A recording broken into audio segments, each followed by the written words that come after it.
Auto insurance can all seem the same until it comes time to use it. So don't get stuck paying more for less coverage. Switch to USAA Auto Insurance and you could start saving money in no time. Get a quote today. Restrictions apply. There are people out there all across the country pushing boundaries to grow the game of golf. Like champion speed golfer Lauren Cupp, who plays faster than anyone else. And Will Lowry, whose work in the golf community inspires more kids to get into the game. As a champion partner of the Masters, Bank of America supports everyone determined to find out what's possible. In golf and in life. What would you like the power to do? Bank of America. Bank of America N.A. member FDIC, copyright 2025, Bank of America Corporation, all rights reserved. Ryan Reynolds here from Mint Mobile with a message for everyone paying big wireless way too much. Please, for the love of everything good in this world, stop. With Mint, you can get premium wireless for just $15 a month. Of course, if you enjoy overpaying, no judgments, but that's weird. Okay, one judgment. Anyway, give it a try at mintmobile.com/switch. Upfront payment of $45 for 3-month plan, equivalent to $15 per month required. Intro rate first 3 months only, then full price plan options available. Taxes and fees extra. See full terms at mintmobile.com.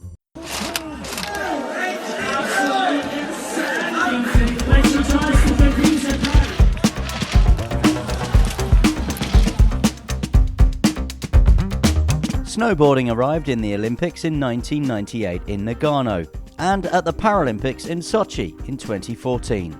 Great Britain won its first ever snowboarding medal in Russia more than 10 years ago, and they'll hope for more when 15 snowboard events are staged at Milano Cortina and the 2026 Winter Games. I'm Michael. And I'm John. So as GB Snowsport athletes continue their preparation for the Olympics and Paralympics, it's not always smooth sailing, or should I say, smooth snowboarding. How do they bounce back from setbacks, surgery and serious injuries? I'm Maisie Hill. I'm a freestyle snowboarder for Team GB. Hi there, my name's Ollie Hill and I'm a Paralympic snowboarder for Great Britain. In this special episode of the podcast with GB Snowsport, we'll hear from some of the British stars doing just that and getting back on the slopes. Coming up, we'll be hearing more from Ollie. But first up, his namesake, Maisie. And they're not related, by the way. Now, Maisie admits she thought she would never walk again, let alone return to snowboarding or compete at an Olympics or Paralympic Games after a serious accident on the slopes 2 years ago. But 24-year-old Maisie started from the beginning in her conversation with John. It's slopestyle and big air, actually. That's what I do. So slopestyle is kind of like skateboarding in that it has rails. So we'll have to do like tricks on rails, and it's like this whole course. And then we have to do also really big jumps, and we do tricks on the jumps that is like quite similar to gymnastics. So it's a pretty crazy sport. And then there's also big air, which is just one big jump that we do one trick on, and we get judged on that. So on the slopestyle, is it a set routine, or do you how it feels on the day? How does it work? It depends. I mean, like every slopestyle course is different, and you kind of just get there and you look at the course, and we have like a couple days of training before the event, and then you kind of like figure out what your run's going to be. Like if you could do a trick somewhere else, you can bring it to this new course. You've got to do, and in a slopestyle course, there's like 3 rails and 3 jumps. It could be like rail jump, rail jump, rail jump, or it could be like jumps, then rails. Like it's, you don't really know how it's going to be. So you kind of just got to show that you're creative and just have fun with it and look cool and don't fall over. Now, you mentioned skateboarding. I had the pleasure of seeing that in Paris in the Summer Olympics. Mm-hmm. They have 2 runs where you can do your first run and then you can obviously change it or do even bigger or not for the second run. Is that the same with you guys? Yeah. It's exactly the same, really, in slopestyle. We get 2 runs, and ideally you do your safety run on the first run, and then on the second run you'll do the harder run, like maybe like just 1 or 2 tricks will be slightly harder, and hopefully you land them and then you get on the podium. You want to put a score on the board, because if you don't and you fall on both of your runs, then you don't get any Olympic points and then you don't get to go to the Olympics. So it's very important to put down a run to land to complete the course. So you've mentioned the O word, the Olympic word. How much is that on your mind on a day-to-day basis? At the moment, I'd probably say like a little bit, but I wouldn't say it's on my mind all the time. Snowboarding's about like having fun and being creative, and it's like a privilege to show it at the Olympics. But it's not the be all or end all. Like other sports, I think snowboarding and skateboarding and surfing is like very much like just have fun with it, And what would it mean for you to be an Olympian, to compete in Milano Cortina? I mean, that would be insane. Like, that would just be so cool. Like, it would be a dream come true to just go to the Olympics. Like, I think the average person doesn't really realize, like, I'm just an average person as well, Like, I'm just like everyone else. And so I think if the average person would kind of like imagine going to the Olympics, that's kind of how it feels like for me too. And would it mean more for what you've been through?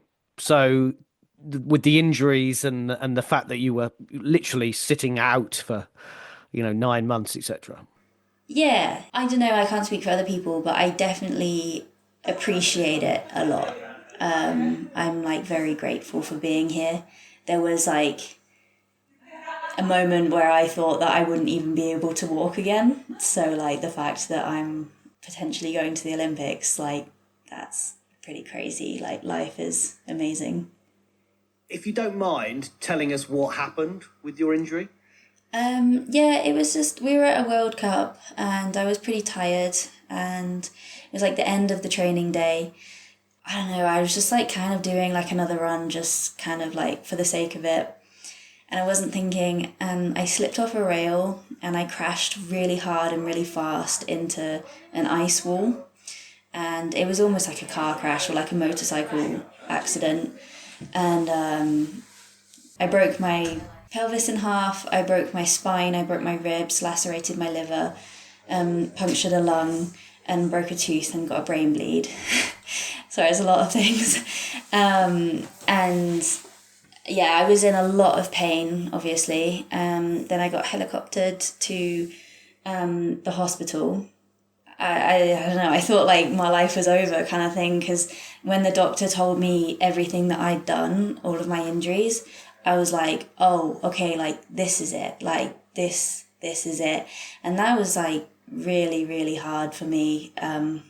Like before the surgery, I was like, oh my God, like I've seen this in movies and stuff, like people get injured and then they're in a wheelchair and stuff.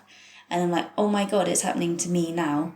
That's insane. And then I had the surgery and then I like woke up from the surgery and the doctor asked like, can you feel your toes? And I was like, yeah. And he was like, well, that's really good because that means you're going to be able to walk again and probably snowboard again. And I was like, oh my God, that's insane. I took the rehab really seriously, went to the gym every single day. I had absolutely no social life. I just took it so seriously. Like I just wanted to get back on my board so bad. Like not at one point did it occur to me to like stop snowboarding. I was like, I'm getting back on my board as soon as possible. What was the reason for that? Why did you want to, the phrase get back on the horse, get back on the slopes? Why, what was driving you? Because I love it so much. I think like, I don't know, I think anyone who snowboards or surfs and has like found the love for it can kind of understand. It's just like, I don't want it to be like my whole personality, that's for sure, but it pretty much is. Yeah, I just love it so much. It's just so fun. Like you just like get adrenaline all day, every day, and then you get to like have something that you're proud of. It's just so good. And the fear that it could happen again, or not even? I mean, I definitely like know the signs to look out for now. Stop snowboarding when you get tired. That's probably one of them. And I don't know, I think I have like a different way of looking at snowboarding now. I mean, not to say that it could not happen again, but yeah, I just see it differently. I think it runs in my family as well to kind of like have a big injury like that. Yeah, I don't know. I think my family is like quite injury prone like that. When was the moment, Maisie, that you knew you were back? Hasn't happened yet. Still waiting for that one. So I did like 9 months of rehab, which I thought about it every day. And then I got back on my snowboard, went to New Zealand, and yeah, it was good. I think like the very first time I was on my board, my coach was like, okay, you got to take it steady now, like don't go fast or anything. And I was just like, yeah, no, bye. And I went so fast down the slope, and that was like such an insane feeling. But I've had like plenty of setbacks and, you know, like progression and then setback. Do you know what I mean? So it's like hard to be like, oh yeah, I'm back. Because I'm still going through it. You know, it was only like 2 years ago, so. And that takes us nicely back to why being an Olympian, being at the Olympics would mean so much. Yeah, it would just be amazing. Yeah, I would be so grateful to go and, yeah, just have a good time and, yeah. Maisie Hill on this special podcast with GB Snowsport. As we heard, the Olympics and Paralympics mean so much after what Maisie's been through, similar to Ollie Hill, the former youth motocross rider, who after suffering a car accident went to his first Paralympic Games 3 years later and created history at Beijing 2022 by winning Britain's first Paralympic snowboard medal. And once again, he's now battling back on the board. I've had a lot of crashes over the years with bike racing and surgeries already. I was already a bit of a broken man before I came into snowboarding, and even having this accident obviously brought me here in the first place. And I know what we do is what we do. It's part of it. I think I'm somehow, sounds weird to say, but I think I'm quite good at taking the hits and brushing them off in the way they're meant to be. And if it's something that's mistake based because I wasn't doing the right thing, I can learn from it quite quickly and overcome whatever it was that's in your head. Sometimes, it's funny, mate. Like 2 summers ago, I had a whole set of surgeries. I had one surgery, but a whole set of things done on my shoulder, and I basically just had the most stupid crash trying to film someone else on a slushy day, and I just caught an edge and just hit it really hard, dead down on the floor. And it's like, sometimes these things happen, and you just like, you can't. If I worried about how that happened, I would never go snowboarding again at all, right? Like it's so funny if I did it on like a really big jump, trying to do something crazy and stupid that I was trying to learn, then I can sort of see in my head like, there's a little bit of that mental block. But I try not to do. I'm quite good, I think, with understanding my current skill levels and what I'm doing outside of my comfort zone and how far out of it is, and therefore what I need to do if it sounds stupid or not. And I normally, to be honest, if I can visualize it in my head, me actually doing it, like the whole thing, then it's doable. But I've definitely had some tricks that it's taken me a while to learn, where for ages I couldn't see it. And so if I couldn't see how I did it, like I couldn't like break it down in my head to be able to do it. And then just a bit of experience and stuff, and eating some snow. There's obviously other words that I could say there, but eating, having some inspections of nature would help with that as well. But that must mean you are so mentally tough. So not only are you tough physically, but mentally as well. Yeah, and do you know? I guess so, but it's come from a long time of doing it. I've been biking and racing bikes and skating and doing all that since I was like 7 or 8 years old. And it doesn't mean to say it doesn't hurt, right? Whenever these things happen, you get away with it a lot, but sometimes you get a lot of, things hurt a lot and for days, and you just sit down and you're like, oh, am I getting too old for this? But there'll be a time when I will be too old for it, right? And I'll just be like, damn, I take more advantage of it, you know? Um, but then, the thing is too, one of the things I'm really grateful for is since joining this team and the back support they've got for dealing with injuries, for rehab, all the team behind the scenes is, I've never, ever, ever, ever had support like that before in my life, ever. And that is second to none, because the way that they've got me fixed up on stuff and got me like fit and strong again, and they care and they're a good team and they know what they're doing, man. That definitely helps for sure. Very grateful for that. Telling us about your events. What is it that you actually do? What should people who may be watching the Winter Paralympics next year, what should they be looking out for?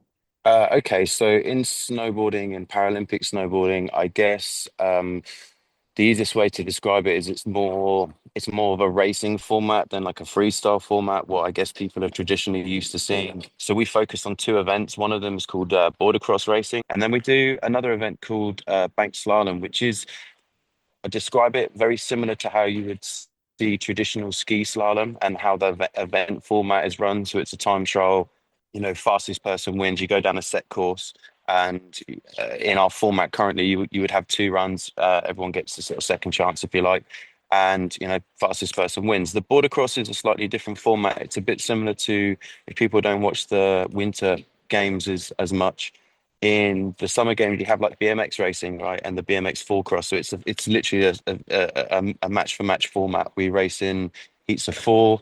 It's a knockout format. The top two advance, and you qualify all the way through to the sort of big finals where you get a chance to step on the podium as such. So this is what we do, and we're stoked to be able to do it, man. It's a thrilling thing. So You talked there about the mechanics, the detail of it, but how would you describe it? Is it exciting, adrenaline filled? Is it full of jeopardy?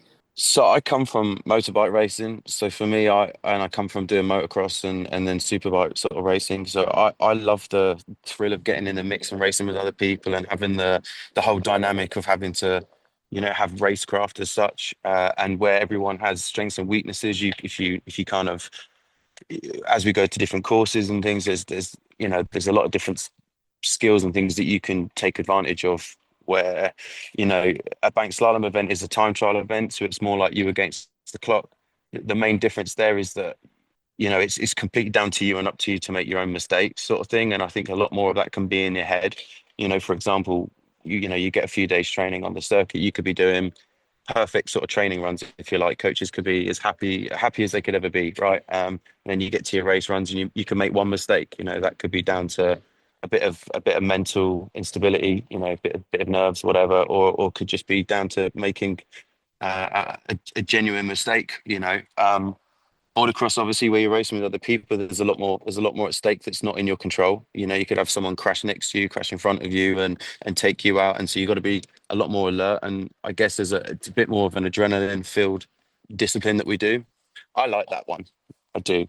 I'm not quite as good at it at the minute. There's a lot more tools you have to have, and it takes a while to learn them, right? So I've been working, chipping away at it, but I do prefer racing autocross. So fingers crossed.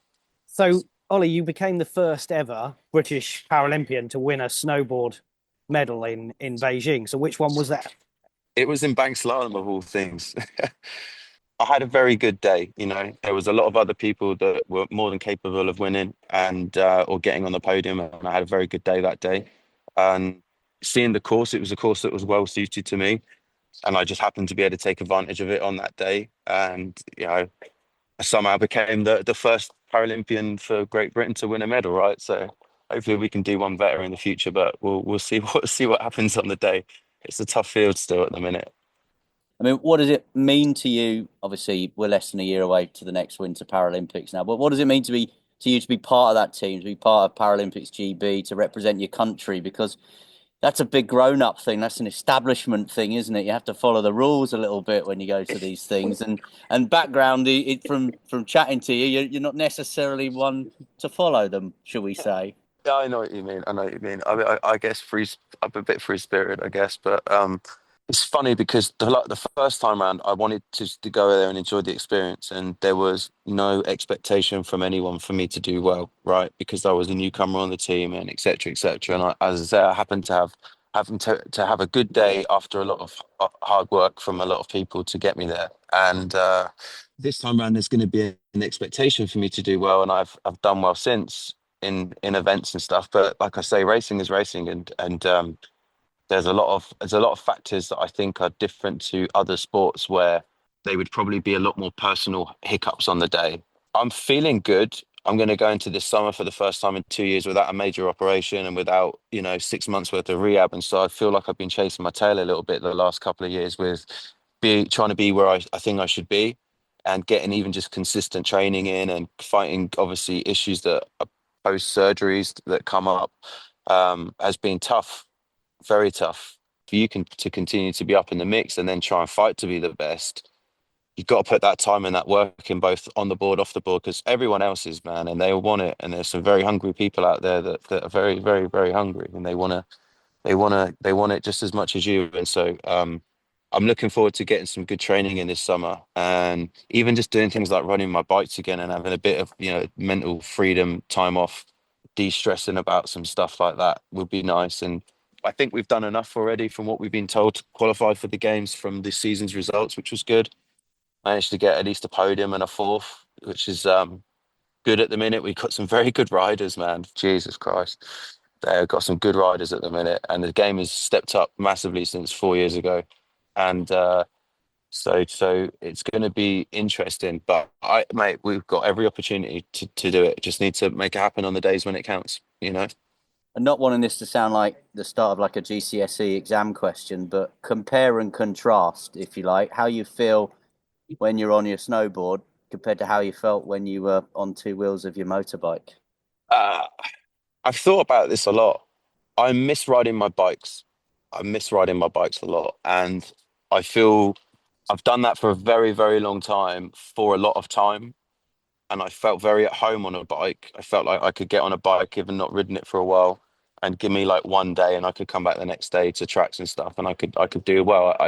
I've sort of done my time there to sort of have that. And I absolutely adore what snowboarding is giving me. It's given me an opportunity to travel around everywhere the last few years and see some amazing places and meet some amazing people, and also learn a whole new craft that I never thought I would get actually any good at, and be around some of the best coaches and have all that opportunity. It has been absolutely amazing. And I wouldn't actually want to change it if I had the opportunity now, because life is the path that you're on, right? But they're so different at the same time. Like, even if you go riding with your friends on your snowboard, you're kind of still more together. You can shout and scream at each other a bit more when you're doing everything. And you got a bit more variety if you're on a mountain, of the sort of things that you can do in a day. Whilst when you go to motocross tracks or when you go to the superbike tracks, I don't ride on the road because of the sort of things that I want to do. I won't be alive very long. I'll be in prison, won't I? So I don't want to do that. But it's a whole different, it's a whole different buzz in itself. But the more I get better at snowboarding and the more comfortable I get, the more I'm going to miss it when I don't have the chance to do it anymore. I can definitely say that. Ollie Hill. Good luck to him and Maisie and all the GB Snowsport team aiming for a place at the Paralympics and Olympics in 2026. Make sure you follow us for more of their stories. This has been a special episode of the podcast with GB Snowsport.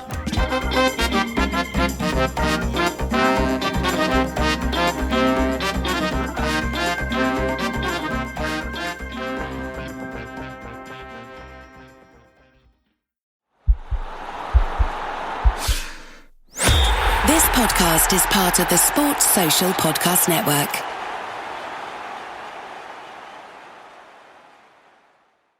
If your job at a healthcare facility includes disinfecting against viruses, you know prevention is the best medicine. And maintaining healthy spaces starts with a healthy cleaning routine. Grainger's world-class supply chain helps ensure you have the quality products you need when you need them. From disinfectants and cleaning supplies to personal protective equipment, so you can help deliver a clean bill of health. Call 1-800-GRAINGER, click Grainger.com, or just stop by. Grainger, for the ones who get it done.